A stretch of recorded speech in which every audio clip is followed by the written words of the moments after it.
শরৎচন্দ্র চট্টোপাধ্যায় কোথায় জন্মগ্রহণ করেন? ক. হুগলিতে।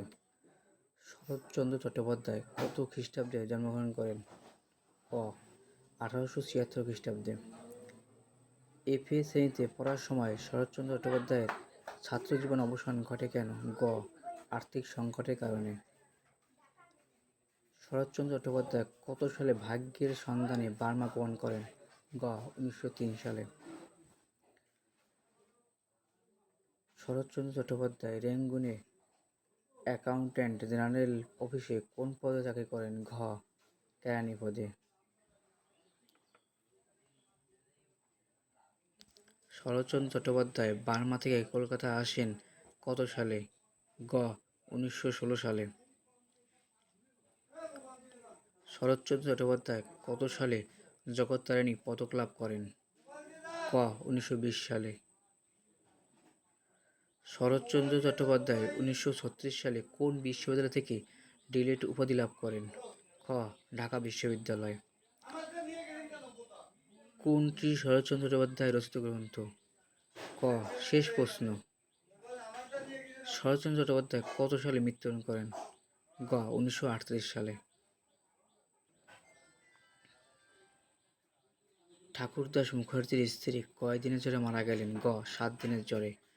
অভাগীর স্বর্গ গল্পে বর্ণিত ঠাকুরদাস মুখার্জির কয় ছেলে? ঘ.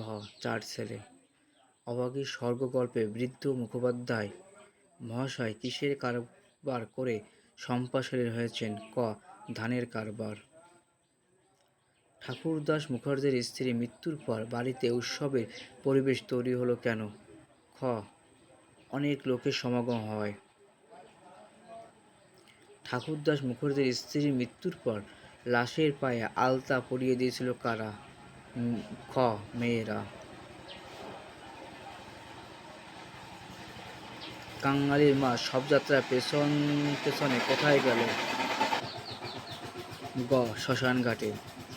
অভাগীর স্বর্গগল্পে বর্ণিত শ্মশানঘাট কোন নদীতে অবস্থিত? গ. গরুড় নদী। উত্তম ছোট জাতের হওয়ায় ব্রাহ্মণদের কোনো অনুষ্ঠানে তাকে দূর থেকে দেখতে হয়। উত্তমের সাথে অভাগীর স্বর্গ গল্পের কার মিল রয়েছে? ক. কাঙালির মার। কাঙালির মা শ্মশানঘাটে অন্ত্যেষ্টিক্রিয়া অনুষ্ঠানের কাছে যেতে পারল না কেন? ঘ. ছোট জাতের হওয়ায়। শ্মশানঘাটে চিতার উপর শব স্থাপন করা হলে কি দেখে কাঙালির মায়ের চোখ জুড়িয়ে গেল? ক. আলতারাঙা পা দেখে। অভাগী মৃত্যুর পর কার হাতের আগুন পাওয়ার আকাঙ্ক্ষা করে? খ. কাঙালির। কাঙালির মা চিতার ধোঁয়ার মধ্যে কি দেখতে পেল? খ. ছোট একটা রথ। অভাগীর স্বর্গ গল্পে বর্ণিত কাঙালির বয়স কত? ঘ. 14-15 বছর। বামুন মা রথে চড়ে কোথায় যাচ্ছে বলে অভাগী মনে করেন?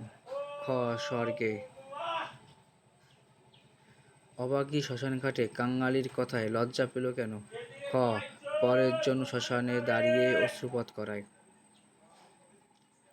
শ্মশানঘাটে কাঙালির কথায় অভাগী মুহূর্তে চোখ মুছে হাসার চেষ্টা করল কেন? গ. ছেলের অকল্যাণের আশঙ্কায়। শ্মশান সৎকারের শেষটুকু আর তার ভাগ্যে ঘটিল না। অভাগীর স্বর্গগল্পে অভাগীর ক্ষেত্রে এমন হলো কেন? খ. সৎকার শেষ হওয়ার আগেই শ্মশান থেকে চলে আসায়।